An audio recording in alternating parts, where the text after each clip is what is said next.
আমরা। তেল দিয়ে দেবো এখানে। এখন আমরা পেঁয়াজ দেবো, পেঁয়াজ কাটাগুলো পেঁয়াজগুলো হালকা লাল করে ভাজা নেব।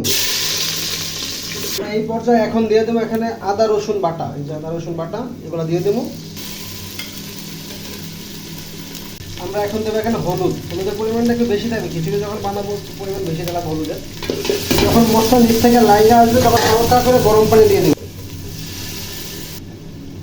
আমরা এখন দেবো ধনিয়ার গুঁড়া, এখন যাবে জিরার গুঁড়া, মরিচের গুঁড়া, গরম মশলা দিয়ে কিছুক্ষণ কষাই নেবো পানি দিয়ে হালকা।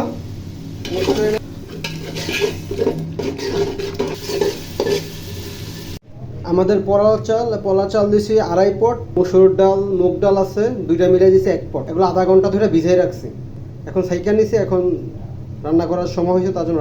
এখন আমি দিয়ে দেবো পরিমাণ মতো লবণ, টেস্ট করে দেবো। এখন দিয়ে দিয়েছি মোটামুটি পরিমাণ, পরে আবার টেস্ট মানে লবণ চেক করে আপনার লবণটা দিন। এলাচ, দারচিনি, চালটা এখন দিয়ে দিলাম, দিয়ে ভালো করে মিক্সড করে নেব।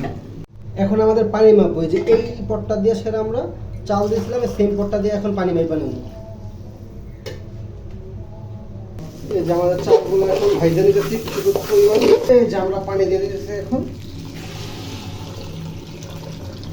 আমরা খিচুড়ির মধ্যে এই পর্যায়ে কাঁচামরিচ দিয়ে দেবো।